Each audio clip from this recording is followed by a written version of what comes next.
Merci, merci. Monsieur...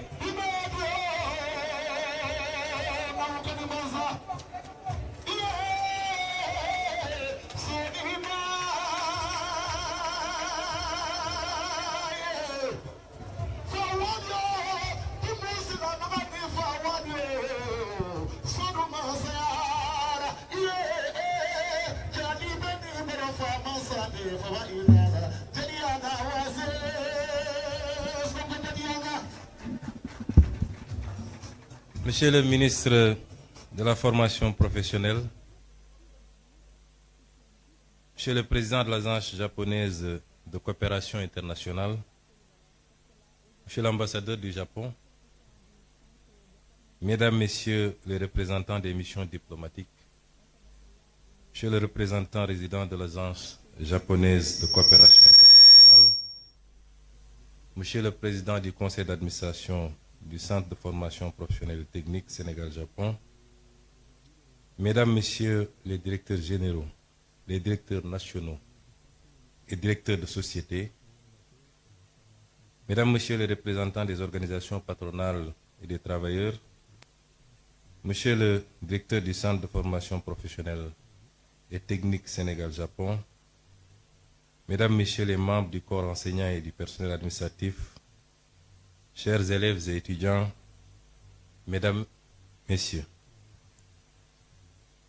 je suis venu aujourd'hui représenter Son Excellence, Monsieur le Président de la République, à cette cérémonie. Hier déjà, le Président de la République avait reçu Monsieur le Président de la JICA et Monsieur l'ambassadeur du Japon. Et aujourd'hui, il me délègue de représenter à cette cérémonie. Cela atteste de l'importance que le gouvernement du Sénégal, et en premier le président de la République, accorde à la formation professionnelle, mais plus singulièrement à cette institution importante qu'est le Centre de formation professionnelle technique Sénégal-Japon. Monsieur le président de la JICA, monsieur l'ambassadeur, je voudrais avant tout vous adresser des remerciements chaleureux, sincères et profonds du peuple sénégalais pour votre présence durant ces 40 dernières années à contribuer à la formation d'acteurs importants pour la construction de tout développement. Monsieur l'ambassadeur, vous avez résumé la situation telle qu'elle se présente pour nos pays. Vous avez dit que le Japon, ce que nous savions déjà, ne disposait d'aucune ressource naturelle pratiquement, et qu'il a pu compter particulièrement sur un facteur important qui est le capital humain, pour être aujourd'hui parmi les 5 économies les plus importantes du monde. Cela doit nous interpeller, nous, Africains et nous, Sénégalais, puisque nous disposons d'énormément de ressources naturelles, du pétrole, du gaz, du zircon, des ressources halieutiques, des terres arables, de la ressource solaire et halieutique en abondance. Nous n'avons pas un climat hostile, nous n'avons pas des hivers extrêmement durs. Nous ne sommes pas confrontés à certains problèmes géographiques ou des problèmes liés à un certain nombre de phénomènes tels que les tremblements de terre, les cyclones, les tsunamis et toute autre catastrophe naturelle qui dévaste souvent un certain nombre de pays, et particulièrement le Japon. Et qu'est-ce qui justifie dès lors que nous soyons là où nous en sommes et que le Japon en soit là où il en est? C'est cette problématique qui nous interpelle quand j'étudie le modèle japonais, quand j'observe le modèle japonais. Et la réponse se trouve simplement en 2 ou 3 choses. Le développement doit être porté par un leadership éclairé, patriotique et intègre. Le développement doit ensuite être porté par des ressources humaines de qualité qu'on doit former, ce qui nous réunit aujourd'hui ici. Mais le développement, c'est aussi un état d'esprit. Et tout à l'heure, on nous a présenté l'esprit Kaizen, qui est un esprit dont nous devrions nous inspirer, qui renvoie à la discipline, à l'organisation et à la fixation sur les objectifs qu'on s'est assignés. Et notre gouvernement, justement, Monsieur l'ambassadeur et Monsieur le Président, veut lever ces défis. Les modèles de développement qu'on nous a présentés ou qu'on nous a appliqués jusqu'à présent ne pourront jamais développer nos pays.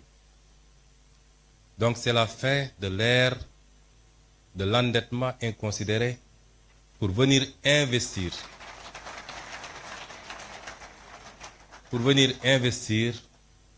dans des projets qui n'ont aucun rapport avec la construction d'un développement endogène et souverain. Nos priorités dès à présent, et vous vous en rendrez compte à partir de lundi, puisque nous allons présenter au Sénégal et au monde entier de nouveaux référentiels des politiques publiques, avec un horizon dégagé sur 25 années, mais avec ses déclinaisons quinquennaux et décennaux, vous vous rendrez compte que notre objectif, c'est de nous atteler à une construction méthodique, appliquée, patiente, d'un véritable modèle de développement structuré autour d'un certain nombre de pôles de développement qui seront au nombre de 8 à travers le Sénégal. Et nous voudrions que la coopération avec tous nos partenaires soit circonscrite désormais autour de ces impératifs. Et à ce titre, je pense que le Japon est largement en avance, puisque le modèle qui nous est présenté ici est justement le modèle qu'il nous faut, qu'il faut dupliquer et renforcer. Je me réjouis déjà d'entendre et de voir que notre complexe sera bientôt ouvert à Diamniadio. Nous vous en remercions. Mais il est souhaitable, toujours avec la coopération japonaise, que nous puissions ouvrir autant de complexes, à défaut de le faire dans toutes les régions, du moins dans les 8 pôles de développement, pour accroître la chance de tous les Sénégalais, les jeunes Sénégalais, de pouvoir bénéficier d'une formation de qualité chez eux et de pouvoir contribuer localement à construire le développement endogène au niveau local d'abord, au niveau des pôles, puisque c'est la somme des résultats obtenus en mettant en compétition les 8 pôles qui nous permettront d'avoir un résultat appréciable au niveau national.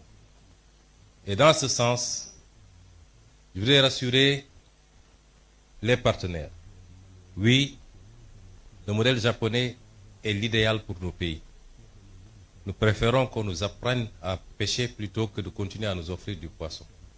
Le transfert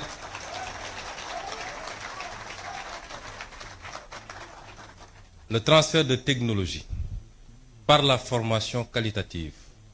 Tout à l'heure, nous avons visité les ateliers et nous sommes rendus compte que déjà, beaucoup de choses peuvent être usinées ici et produire la même qualité qu'ailleurs, avec l'aide et avec la coopération du Japon.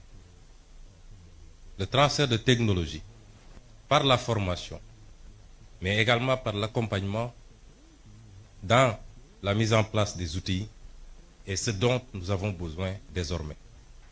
Et c'est pourquoi j'engage le gouvernement du Sénégal, nous l'avons dit lors du dernier Conseil des ministres, que nous allons renforcer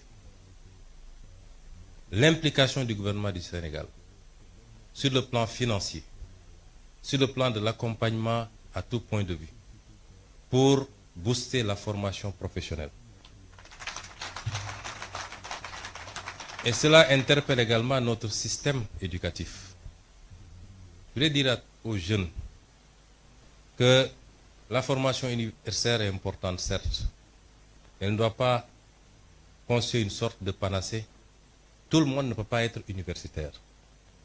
Dans les pays les plus développés, parmi lesquels le Japon, la Suisse et beaucoup d'autres pays que nous avons visités, très tôt, une bonne partie des ressources jeunes sont orientées vers la formation professionnelle, qui est la seule formation qui ouvre droit directement à un emploi, à une opérationnalité. On peut faire 10 ans à l'université et quand on vous met dans une position de travail, vous avez besoin encore d'être formé et formaté pour pouvoir être opérationnel. Et le pays a besoin de beaucoup plus de techniciens, de scientifiques, dans tous les domaines.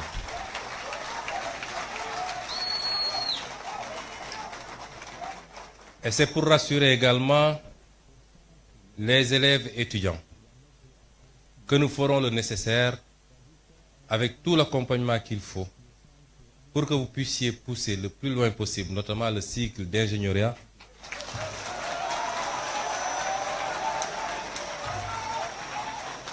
et cela dans les plus brefs délais.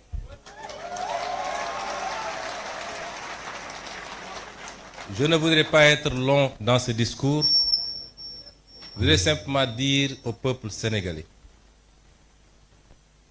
au-delà des félicitations à nos partenaires japonais, parce que tout ce qu'ils ont fait, ils l'ont fait avec altruisme, puisque c'est des dons. Nous les remercions chaleureusement encore une fois au nom du peuple sénégalais. Et dans la coopération future, notre option, c'est de voir avec chacun de nos partenaires qu'est-ce qu'on peut développer de manière spécifique et orienter, concentrer cette formation, cette collaboration autour de ces secteurs. Et dans le domaine de la formation professionnelle, pour la technologie, les sciences de manière générale, le numérique, je crois qu'avec le Japon, nous avons de belles perspectives. Mais ce que je voulais dire au peuple sénégalais, pour conclure, c'est qu'un peuple ne se développe que par lui-même. Savez-vous que nous avons fait récemment un exercice de vérité pour dire aux Sénégalais ce qu'il en était.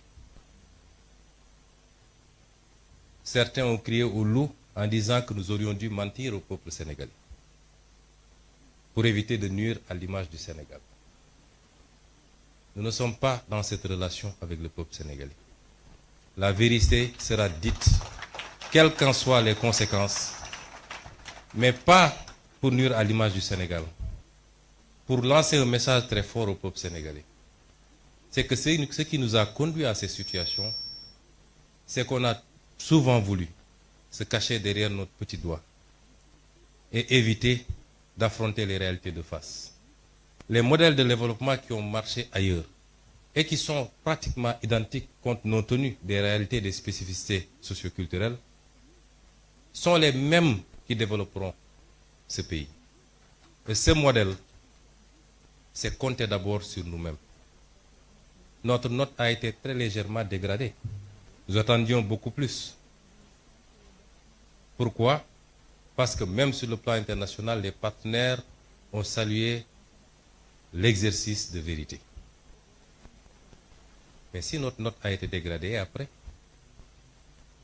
notre développement ne dépend pas du financement international. Il dépend de nous, de nos capacités à nous fixer des objectifs, à mobiliser toutes les ressources endogènes. Et Dieu sait qu'on n'en a pas mobilisé encore le 5e. Et seulement, mais alors seulement, toute aide internationale, encore que c'est rare de parler d'aide, puisque c'est souvent des dettes, viendra simplement en complément. Et ce message, nous devons le comprendre parce que si aujourd'hui le Japon, qui n'a aucune ressource naturelle, qui a vécu ce qu'elle a vécu lors de la Deuxième Guerre mondiale, a su en être à ce niveau, c'est parce qu'il a appliqué cet esprit, ce modèle, cette combativité, ce don de soi pour sa patrie, mais cette croyance fondamentale en lui-même et en son peuple. Je vous remercie de votre aimable attention.